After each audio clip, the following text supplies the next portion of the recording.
देखो, आज हम लोग देखते हैं कि हम डोमेन में किसी भी यूज़र के लिए होम फ़ोल्डर हम क्रिएट कैसे करेंगे। लेकिन होम फ़ोल्डर पहले क्रिएट करने के पहले हम सबसे पहले ये देखते हैं कि एग्जैक्टली होम फ़ोल्डर का यूज़ क्या होता है, या फिर हम होम फ़ोल्डर का अगर हम होम फ़ोल्डर क्रिएट कर रहे हैं तो उसके पीछे क्या रीज़न्स है ना। तो उसके लिए हम थोड़ा सा एक पेंट एप्लीकेशंस का यूज़ करते हैं और यहाँ पर हम थोड़ा डायग्राम बना के समझते हैं कि होम फोल्डर का यूज़ क्या होता है। सबसे पहले तो मैं थोड़ा सा बता दूं कि जो होम फोल्डर कंसेप्ट है ये सर्वर 2008 से लॉन्च किया गया, लेकिन उसके पहले जो हमारे सर्वर होते थे उसमें होम फोल्डर की जगह हम लोग क्रिएट करते थे यूज़र प्रोफाइल। यूज़र प्रोफाइल जो होता था, जैसे एग्जांपल्स के लिए कि अगर हमारे पास में एक सर्वर है, जैसे मैंने यहाँ पे एक डायग्राम बनाया हुआ और इसमें एक सर्वर हमारे पास है। कुछ क्लाइंट मशीन्स हम यहाँ ले लेते हैं, जैसे कि मेरी एक क्लाइंट मशीन्स एक है और ऐसी ही कुछ क्लाइंट मशीन्स, हम number of client machines okay थोड़ा कंप्यूटर डिज़ाइन कर लेते हैं कि थोड़ा लुक आ जाए कि कंप्यूटर हमारे किस तरीके से हमारी क्लाइंट मशीन्स है। तो देखो ये हमारी क्लाइंट मशीन है और ऐसी नंबर ऑफ़ क्लाइंट मशीन हमारे पास है। जैसे राइट, जैसे एग्जांपल्स के लिए कि ये मेरी दूसरी क्लाइंट मशीन्स है जो हमने यहाँ पे कनेक्ट करके रखी हुई है। ये हमारी तीसरी क्लाइंट मशीन्स है, ये हमारी चौथी क्लाइंट मशीन्स है और ये हमारी पांचवी क्लाइंट मशीन्स है। ऐसे कुछ हमने 6 क्लाइंट मशीन्स जो है वो यहाँ पर हमने लगा के रखा है और ये सारी की सारी जो क्लाइंट मशीन है ये हमारी क्या है ना, सर्वर की, यानी कि हमारा जो डोमेन है उसका मेंबर है। हमारे सर्वर का नाम है जिसका नाम है india.com, ये हमारा सर्वर है। अब इस सर्वर में हमने क्या करके रखा है ना, कुछ यूज़र्स क्रिएट करके रखा हुआ है। जैसे कि हमने यहाँ पर टेस्ट यूज़र, टेस्ट 1 हमने यूज़र बनाया हुआ है, टेस्ट 2 यूज़र बनाया हुआ है, टेस्ट 3 हमने यूज़र बनाया, ऐसे नंबर ऑफ़ यूज़र्स हमने बनाए हुए हैं।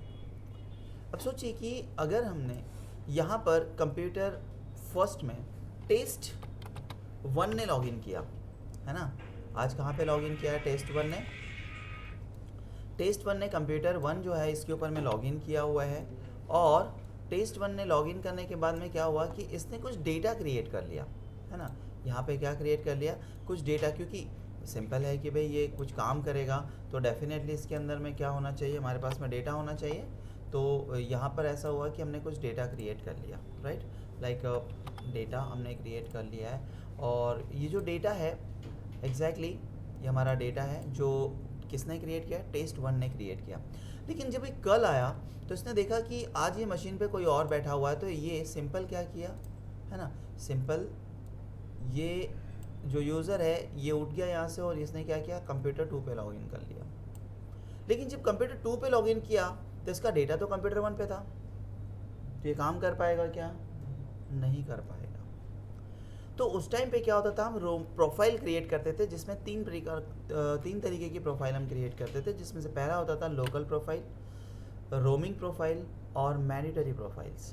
तो ऐसे सिचुएशन के लिए कि हम जिस भी यूज़र को अगर किसी भी मशीन पे लॉगिन करते हैं तो उसका डेटा भी उसके साथ मूव होना चाहिए, तभी तो काम कर पाएगा ना। अगर इन यूज़र ने यहाँ से उठ के अगर यहाँ पे लॉगिन किया तो यूज़र ने जैसे लॉगिन किया तो उसका डेटा भी यहाँ पर मिलना चाहिए। अगर कल आके फर्स्ट मशीन पे क्लिक किया तो उसका डेटा उसको मिलना चाहिए। अगर सेकंड मशीन पे क्लिक किया तो सेकंड मशीन पे डेटा मिलना चाहिए। थर्ड मशीन पे क्लिक किया तो थर्ड मशीन पे क्लिक करना चाहिए। और इस चीज़ के लिए हम पहले क्या करते थे, रोमिंग प्रोफाइल क्रिएट करते थे। लेकिन सर्वर 2008 से इन्होंने एक होम फोल्डर कंसेप्ट जो है वो डाल दिया। होम फोल्डर से क्या होगा कि पर्टिकुलर हम सर्वर के ऊपर में है ना, यहाँ पे सर्वर के ऊपर में, जैसे मेरे पास में यूज़र है टेस्ट 1, तो मैं क्या करूँगा, टेस्ट 1 के नाम से ही एक फ़ोल्डर क्रिएट कर लूँगा। क्या क्रिएट करूँगा, एक मैं फ़ोल्डर क्रिएट कर लूँगा, जैसे एज इट इज़ कि मेरा एक फ़ोल्डर क्रिएट हो गया। ये मेरा फ़ोल्डर है टेस्ट 1 के नाम से। और मैं चाहता हूँ कि टेस्ट 1 जब भी कोई डेटा क्रिएट करेगा तो सिंपल वो डेटा कहाँ स्टोर होना चाहिए, टेस्ट 1 नाम के फ़ोल्डर में क्रिएट होना चाहिए। क्यों क्रिएट होना चाहिए, क्योंकि ये मेरा सेंट्रलाइज लोकेशन है। ये मेरा क्या है, सेंट्रलाइज लोकेशन है। यानी कि अगर मेरा टेस्ट 1 यहाँ पे लॉगिन किया है तो उसका डेटा मिलना चाहिए, यहाँ पे लॉगिन किया तो भी डेटा मिलना चाहिए। डेटा रिट्राइव कहाँ से होगा, सर्वर से रिट्राइव होगा, है ना। कहाँ से रिट्राइव होगा, सर्वर से। कि जब भी आपने यहाँ पर एक फ़ाइल बनाई, ये फाइल जाके स्टोर कहाँ होगी, सर्वर पे। आपने यहाँ पे डेटा में कोई दूसरी फाइल बना दी, ये स्टोर कहाँ होगी, यहाँ पर। और जब भी आप लॉगिन करते हो इस टेस्ट 1 से किसी भी यूज़र पे, तो ये डायरेक्टली डेटा रिट्राइव कहाँ से होगा, हमारा ये डेटा रिट्राइव होगा यहाँ से डायरेक्टली इस मशीन के ऊपर में, यानी सिंपल जहाँ पे यूज़र क्रिएट होगा, जहाँ पे यूज़र लॉगिन करेगा, वहीं पर उसका डेटा भी हमें मिलना चाहिए, तभी तो वो काम कर पाएगा। और इसी चीज़ के लिए हमने होम फोल्डर इस कंसेप्ट को यूज़ किया कि भाई यूज़र का जो होम फोल्डर है वो सेंट्रलाइज होना चाहिए। और जब हम ये टेस्ट वन बनाएंगे ना, तो जब लॉगिन करेगा ये यूज़र इस कंप्यूटर के ऊपर में, तो इस कंप्यूटर के माई कंप्यूटर में आपको टेस्ट वन नाम का एक ड्राइव मिल जाएगा। अगर इस यूज़र ने हमारा टेस्ट वन ने कहाँ लॉगिन किया, इसने लॉगिन किया इस कंप्यूटर में, तो डेफिनेटली यहाँ के जो कंप्यूटर है उसके माई कंप्यूटर में आपको टेस्ट वन के नाम से एक ड्राइव मिल जाएगा। जहाँ पे भी लॉगिन करेगा वहाँ पे आपको एक ड्राइव मिलेगा टेस्ट वन के नाम से। सो सिंपल कि हमारे यूज़र का होम फोल्डर जिसमें वो डेटा रखेगा वो सारा का सारा सेंट्रलाइज होना चाहिए, तभी तो वो काम कर पाएगा, अदरवाइज वो काम कर पाएगा क्या, नहीं कर पाएगा। और इस चीज़ के लिए हम यहाँ पे जो कंसेप्ट हमारे सर्वर में है उसको हम कहते हैं होम फोल्डर। तो इस चीज़ के लिए मैंने एक एनवायरनमेंट लैब क्रिएट करके रखा हुआ है, जिसमें देखिए मेरा एक सर्वर है, सर्वर पे हम लॉगिन कर लेते हैं।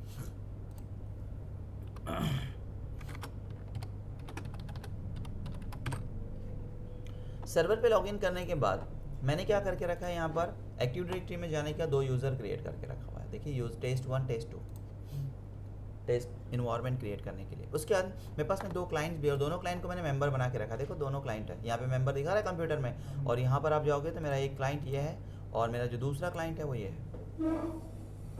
अब सबसे पहले तो मैं क्या कर रहा हूँ, जो यूज़र मैंने क्रिएट किया हूँ यहाँ पर, है ना, यूज़र टेस्ट 1, मैं पहले टेस्ट 1 से लॉगिन कर लेता हूँ।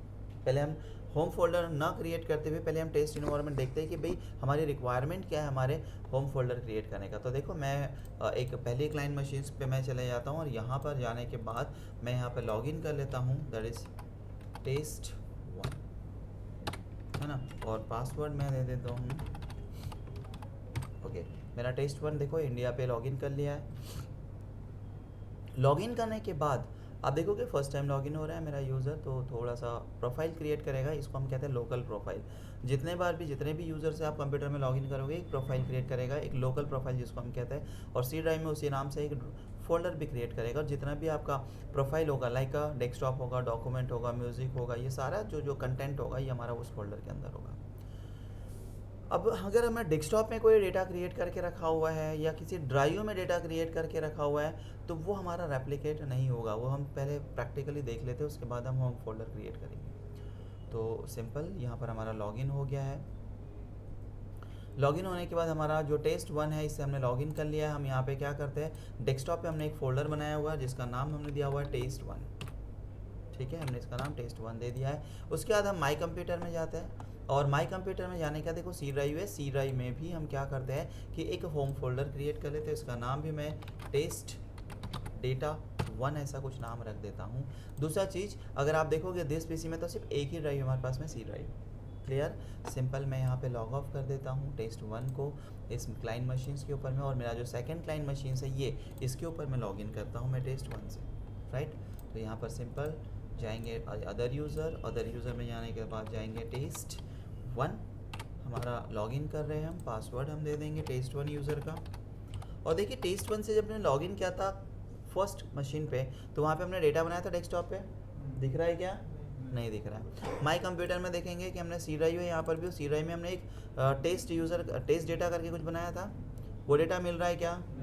तो ये यूज़र टेस्ट 1 क्या काम कर पाएगा, जब डेटा ही नहीं मिल रहा उसको, प्रीवियस जो वर्क किया था तो वो सब कुछ नहीं मिल रहा, उसको समझ में नहीं आ रहा है करना है क्या, क्योंकि डेटा ही नहीं मिल रहा है। और ऐसे सिचुएशन के लिए हम होम फोल्डर क्रिएट करते हैं। क्लियर, तो चलो अब हमें समझ में आया कि भाई हमारी रिक्वायरमेंट ऐसा है कि हम सेंट्रलाइज लोकेशन पे काम कर रहे हैं, और हमारा जो यूज़र्स है अगर वो मल्टीपल मशीन्स क्लाइंट मशीन पे लॉगिन करते तो उनका डेटा उनके पास में मिलना चाहिए। तो होम फोल्डर बनाने के लिए हमें क्या करना है, सीधे सर्वर पे चले जाएंगे। सर्वर पे हमें सबसे पहले क्या करना है, एक लोकेशन प्रिपेयर करना पड़ेगा जो सेंट्रलाइज हो और जो सर्वर के ऊपर में हो।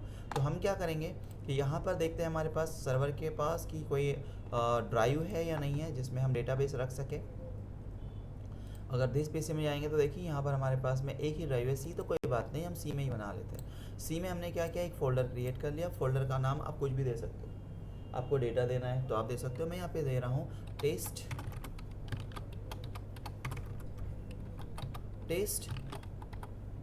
डेटा, है ना, टेस्ट 1 यूज़र 1 है ना, टेस्ट तो इसका नाम दे दिया test1 डेटा, ये हमने दे दिया। उसके बाद हमें क्या करना है, इस पर राइट क्लिक करना है, प्रॉपर्टी में जाना है।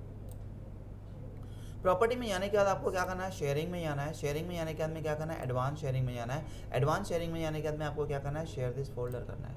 उसके बाद में परमिशन में जाना है। परमिशन में आपको क्या करना है, एवरीवन को परमिशन है, लेकिन ये डेटा तो किसके लिए है, test1 के लिए। हम चाहते हैं क्या दूसरों को दिखाना, नहीं, तो हम एवरीवन को रिमूव कर देंगे और ऐड करेंगे किसको, test1 को। इसको चेक नेम कर लेंगे, वेरीफाई हो गया, क्लिक ओके। और इस test1 को हम क्या करेंगे, हम परमिशन दे देंगे फुल अलाउ कंट्रोल। लेकिन सोचो कि आप एडमिनिस्ट्रेटर हो, test1 ने आपको बोला कि मेरे फोल्डर के ऊपर में, डेटाबेसेस के ऊपर में कुछ चीज़ें चेंजेस कर दो, या कुछ डेटा नहीं है, तो आप चेक कैसे करोगे, आपके भी तो परमिशन नहीं है। तो हम क्या करेंगे, एडमिन को भी ऐड करेंगे।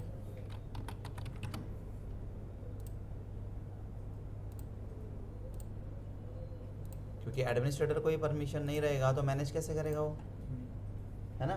तो हमने एडमिन को परमिशन दिया है और जिसका डेटा है उसको परमिशन दिया है। Click apply okay, apply okay and close. अब यहाँ पर हम क्या करेंगे, इसको डबल क्लिक कर लेंगे और यहाँ से हम इस पाथ को कॉपी कर लेंगे। पाथ को कॉपी करके छोड़ देते हैं। अब हम जाएंगे एक्टिव डायरेक्टरी में और एक्टिव डायरेक्टरी यूज़र जो हमारा test1 है इसके ऊपर प्रॉपर्टी में चले जाएंगे। प्रॉपर्टी में जाने के बाद में प्रोफाइल में आएंगे। प्रोफाइल में जाने के बाद देखो होम फोल्डर ऑप्शन है, यहाँ पे कनेक्ट पे जाएंगे, यहाँ पे हम करेंगे पाथ कॉपी पेस्ट और यहाँ से हम क्या करेंगे, जो हमारा C और कोलन है इस दोनों को हटा देंगे, डबल स्लैश डालेंगे और लिखेंगे 192.168.25.100 हमारा सर्वर का IP एड्रेस है। किसका IP एड्रेस है, सर्वर का IP एड्रेस है। डबल स्लैश सर्वर का IP एड्रेस है, स्लैश तुम्हारा फोल्डर का नाम। इसको बोलेंगे हम अप्लाई, इसको ओके कर दीजिएगा, इसको ओके कर दीजिएगा, ठीक है। हम इसको बंद कर देते हैं। आगे नहीं GP अपडेट हम यहाँ चला देंगे, /force एंटर, ठीक है। कुछ इस तरीके से हमने यहाँ पे चीज़ें जो है वो अपडेट मार दिया है। अपडेट करने के बाद हम क्या करेंगे, यहाँ पर जाते हैं यूज़र में और इस यूज़र से लॉगिन कर लेते हैं test1।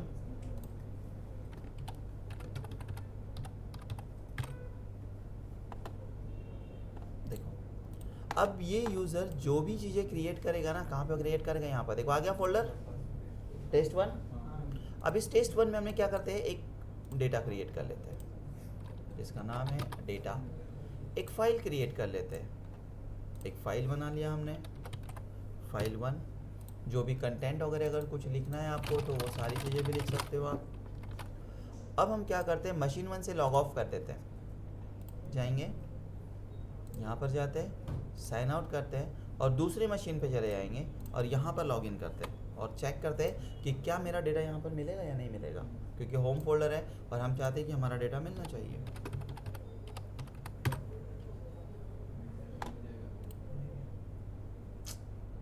आने का रिफ्रेश नहीं हुआ लगता, ठीक है। जस्ट वेट, वापस एक बार हम लॉग ऑफ कर लेते हैं और फिर से हम लॉगिन कर लेंगे।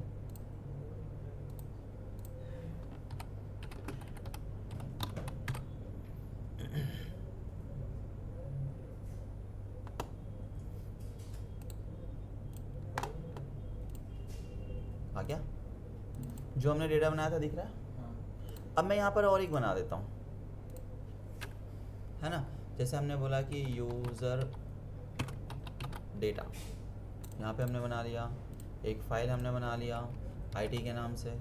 अब ये सारा चीज़ हम लॉग ऑफ कर देते हैं और हम सेंट्रलाइज जाके भी देखते हैं सर्वर पे आ रहा है या नहीं आ रहा है, क्योंकि मेरा सेंट्रलाइज लोकेशन क्या है, सर्वर, जहाँ पे ये पूरा डेटा स्टोर हो रहा है।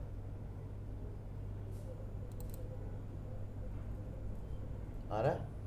सो इस तरीके से अगर मेरे इन्वायरमेंट में 1000 मशीन्स भी है और मैं इन 1000 मशीन में से किसी भी यूज़र पे अगर test1 से लॉगिन करूँगा तो मेरा डेटा मेरे साथ मिलना चाहिए, that is called to home folder, ताकि यूज़र प्रॉपरली वर्क कर पाए। क्लियर।